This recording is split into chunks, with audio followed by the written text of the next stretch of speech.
अर्जुन वर्मा विकृत पेड़ के नीचे खड़ा था और तभी आसमान से एक तेज गर्जना सुनाई दी। उसे ऊपर देखा और उसकी आंखें हल्की सिकुड़ गईं। आसमान में एक के बाद एक सैकड़ों नहीं हजारों रॉकेट उसकी तरफ आते दिखाई दे रहे थे। काव्या राय ने भी ऊपर देखा। उसके चेहरे पर उलझन थी। ये क्या है? उसे इंसानी हथियारों के बारे में कोई जानकारी नहीं थी, लेकिन उसके भीतर एक अजीब सा डर पैदा हो गया था। दूर खड़े भास्कर राणा, आर्यन शुक्ला और बाकी लोग ये देखकर घबरा गए। ये तो बमबारी है। उनकी हालत खराब हो गई। उन्हें नहीं पता था कि उनका आर्मर इतना शक्तिशाली है या नहीं कि वो इस हमले को झेल पाए। वहीं नीचे लाखों विकृत जीव आसमान की ओर देख रहे थे। उनके चेहरे पर डर नहीं, सिर्फ जिज्ञासा थी। काव्या ने धीमे स्वर में कहा, ब्लैक ड्रैगन, ये चीजें खतरनाक लग रही हैं। उसके अंदर बेचैनी बढ़ रही थी। अर्जुन कुछ कहने ही वाला था कि तभी एक अजीब घटना हुई। जैसे ही रॉकेट पेड़ से लगभग 3 किलोमीटर दूर पहुंचे, वे अचानक बंद हो गए। एक एक करके सभी रॉकेट आसमान से नीचे गिरने लगे। कोई विस्फोट नहीं, कोई चिंगारी नहीं, बस गिरते हुए लोहे के टुकड़े। सैन्य मुख्यालय में जनरल विनय सिंह ये देखकर सन्न रह गए। ये क्या हुआ? कमरे में बैठे सभी अधिकारी एक दूसरे की तरफ देखने लगे।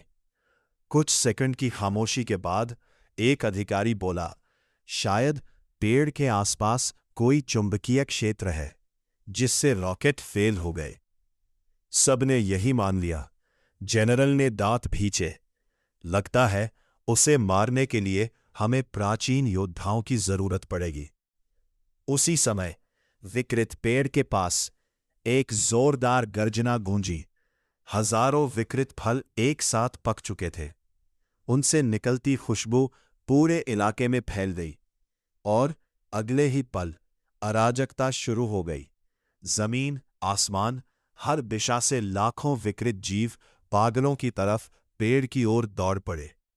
पेड़ का 500 मीटर का क्षेत्र पूरी तरह ढक गया। कुटिल प्राणी भी तेजी से पेड़ पर चढ़ गए। उड़ने वाले जीव नीचे झपटने लगे। हर जगह चीखें, गर्जना और खून था।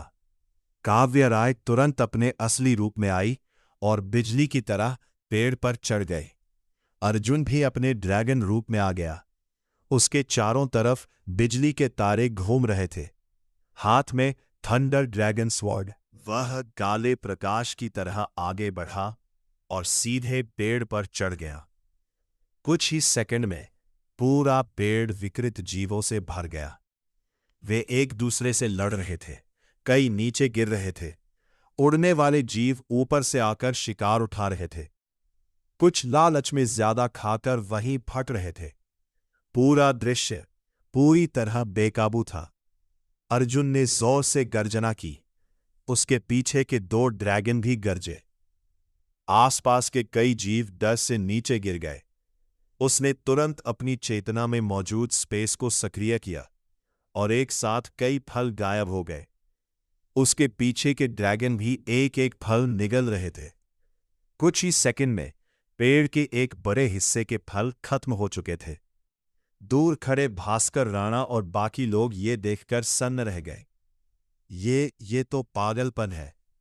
उनके लिए ये लड़ाई देखना ही मुश्किल था। उसमें शामिल होना तो दूर की बात थी। उसी समय मिहिर भी वहां आया। उसने 2 फल खाए, 2 तोड़े और बिना रुके वहां से निकल गया, क्योंकि उसे महसूस हो चुका था कि एक सुनहरा कुटिल प्राणी उसे देख रहा है। दूर खड़ी मुक्ति अग्रवाल की टीम भी ये सब देख रही थी। ज्योति वर्मा ने धीरे से कहा, ये हमारी क्षमता से बाहर है। अरविंद चौहान चुपचाप अपनी बेटी मीरा को देख रहा था। उसकी आंखों में शक साफ था। मीरा ने कुछ नहीं कहा, लेकिन उसके मन में एक ही बात थी, अच्छा हुआ मैंने सही फैसला लिया। वहीं पेड़ पर अर्जुन ने एक सुनहरे विकृत जीव को हटाया और कई फल अपने पास ले लिए। सुनहरा कुटिल प्राणी गुस्से में चिल्लाया और बिजली की गति से हमला किया। लेकिन अर्जुन की आंखें ठंडी हो गई। उसके दो बिजली के तारे बदलकर भाले बन गए और सीधे उस पर जा लगे। धमाका हुआ, वो कांप उठा, घायल हो गया और बिना रुके भाग गया। अर्जुन ने उसका पीछा नहीं किया, उसके लिए अभी फल ज्यादा जरूरी थे। 2 मिनट से भी कम समय में पेड़ के हजारों फल खत्म हो चुके थे और तभी पूरा पेड़ अचानक कांपने लगा। धीरे धीरे वो जमीन में वापस धंसने लगा। जोरदार कंपन हुआ और ऊपर चढ़े कई जीव नीचे गिर गए। अर्जुन तुरंत नीचे उतरा। काव्या, चलो। कोई भी जीव उसके रास्ते में आने की हिम्मत नहीं कर रहा था। काव्या भी उसके पीछे पीछे उतर आई। उसने 3 फल निगले थे और अब उसकी ऊर्जा अस्थिर हो रही थी। उसे जल्दी एक सुरक्षित जगह चाहिए थी। दूर खड़ी मुक्ति अग्रवाल ने अर्जुन को जाते हुए देखा। उसकी आंखों में सवाल थे। वो इंसान है या सच में ब्लैक ड्रैगन है? उसने मीरा की ओर देखा। तुम उससे मिली हो, उसका असली सच क्या है?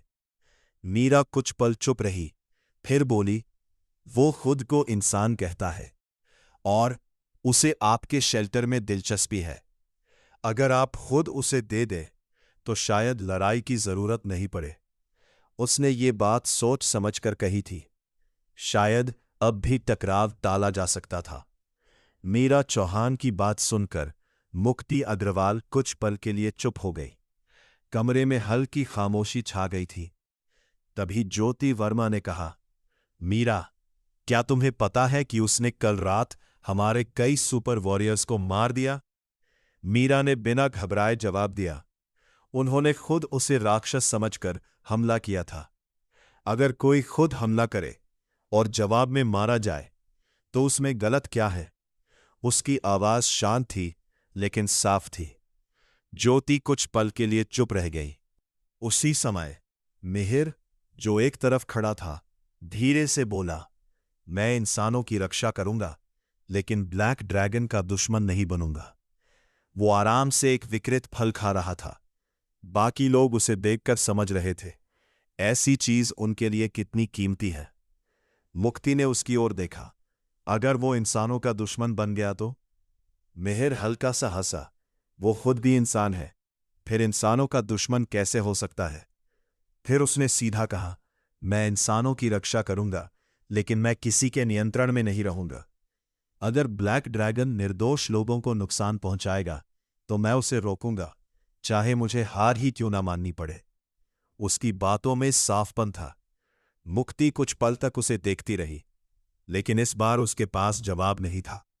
ज्योति ने धीमे से कहा, उसने जनरल विनय सिंह के पोते को मारा है, वो उसे छोड़ेंगे नहीं। मिहिर ने कंधे उचकाए, ये उनका मामला है, तुम क्यों इसमें पड़ रही हो? फिर उसने सीधे कहा, अगर इंसान खुद ही गलत फैसले लेने लगे तो मैं भी उनके साथ खड़ा नहीं रहूंगा। जरूरत पड़ी तो मैं ब्लैक ड्रैगन के साथ चला जाऊंगा। मुक्ति कुछ देर तक सोचती रही, फिर उसने धीरे से कहा, लगता है अब उससे बात करना जरूरी है। उसने मीरा की ओर देखा, तुम्हारे पास उसका संपर्क है? मीरा ने सिर हिलाया, हां, मैं दे दूंगी। मुक्ति ने कहा, ठीक है, अभी शेल्टर चलते हैं और बाकी सब लोग धूप में अभ्यास करें। दृश्य बदलता है। अर्जुन वर्मा और बाकी लोग अंडरग्राउंड बॉक्सिंग रिंग से निकल चुके थे। उन्होंने वहां का सारा सामान इकट्ठा किया और अब वे किंगयून हाई स्कूल की ओर जा रहे थे। वहां का माहौल अब रहने लायक नहीं बचा था। अर्जुन ने फैसला किया, फिलहाल के लिए हाई स्कूल को ही बेस बनाया जाएगा। फिलहाल, क्योंकि उसका असली लक्ष्य अभी भी मुक्ति अग्रवाल का शेल्टर था। किंगयून हाई स्कूल में पहले हजारों छात्र थे, लेकिन अब सिर्फ कुछ लोग बचे थे। पहले जो सुपर वॉरियर्स थे, उनमें से कई इस मिशन में मारे जा चुके थे। अब आर्यन शुक्ला सहित सिर्फ 12 ही बचे थे। काफिला स्कूल पहुंचा। अर्जुन सीधे प्रिंसिपल के निवास में गया। 3 मंजिला इमारत। पहली मंजिल हॉल और रसोई, दूसरी मंजिल मीटिंग रूम, तीसरी मंजिल रहने के कमरे। स्कूल में एक निजी कुआं भी था, इसलिए पानी की कमी नहीं थी। अर्जुन ने सबसे पहले स्नान किया। ठंडे पानी में बैठा हुआ उसका शरीर शांत था, लेकिन दिमाग सक्रिय। उसके सामने इस बार इकट्ठा किए गए सभी विकृत फल थे, कुल 139। वे सभी उसके चेतना स्थल में सुरक्षित थे। उसने सोचा, ये जगह चीजों को स्टोर भी कर सकती है। नहाने के बाद उसने काले कपड़े पहने, जो भास्कर राणा और बाकी लोग पहले एक मॉल से लाए थे। खाना, कपड़े, जरूरी सामान, सब कुछ वहां से लिया गया था। समय देखा, सुबह के 10:45 बज चुके थे। फोन में मीरा के कई संदेश थे और एक नया रिक्वेस्ट मुक्ति अग्रवाल का। अर्जुन ने रिक्वेस्ट स्वीकार कर ली, लेकिन उसने कोई जवाब नहीं दिया। वो सीधे दूसरी मंजिल के मीटिंग रूम में गया। वहां 8 लोग मौजूद थे। भास्कर राणा, आर्यन शुक्ला, नेहा शर्मा, विकास चौधरी, अमित राणा, समीर वर्मा और 2 नए, विक्रम यादव और लोकेश यादव। दोनों आर्यन के करीबी थे और king level super martial arts रखते थे। सभी खड़े हो गए। बॉस। काव्या राय फिलहाल अलग थी। वो 3 फल निगलने के बाद उनकी ऊर्जा को स्थिर कर रही थी। अर्जुन ने बैठते हुए कहा, सामान और लोगों की गिनती हो गई? नेहा शर्मा ने किताब देखते हुए कहा, अंडरग्राउंड रिंग में 25 लोग थे, स्कूल में 34, कुल मिलाकर 49 सामान्य लोग, और हम मिलाकर 23 सुपर वॉरियर्स। सामान 3 महीने तक पर्याप्त है। उसने किताब टेबल पर रख दी। अर्जुन ने सिगरेट जलाई और धीरे से पूछा, तुम सब मेरे साथ पूरी तरह हो? सभी ने बिना हिचक जवाब दिया, बिल्कुल। इस बार उनके जवाब में कोई झिझक नहीं थी। सुबह जो उन्होंने देखा था, उसके बाद कोई शक नहीं बचा था।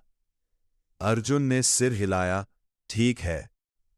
अगले ही पल टेबल पर 38 विकृत फल आ गिरे। सभी की आंखें चमक उठी।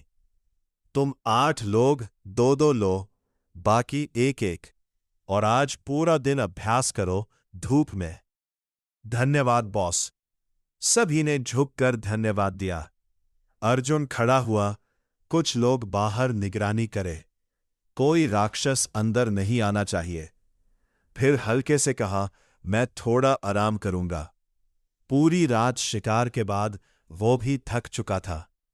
भास्कर राणा ने कहा, आप निश्चिंत रहे, यहां कुछ भी अंदर नहीं आएगा। कमरे में मौजूद हर व्यक्ति जानता था, अगर अर्जुन न होता तो ये फल, ये सुरक्षा, कुछ भी उनके पास नहीं होता। तो क्या अर्जुन वर्मा सच में मुक्ति अग्रवाल के साथ समझौता करेगा, या फिर ये टकराव और बड़ा रूप लेने वाला है? एक तरफ इंसानों की ताकत, दूसरी तरफ अर्जुन जैसा अनियंत्रित बल, और अब दोनों का आमना सामना होना तय लग रहा है। आज के एपिसोड में इतना ही। अगर आपको ये कहानी पसंद आ रही है तो बताइए, आपको इसमें क्या अच्छा लग रहा है और क्या मैं और बेहतर कर सकता हूं। आपकी राय सच में मायने रखती है। मिलते हैं अगले एपिसोड में। तब तक के लिए अलविदा।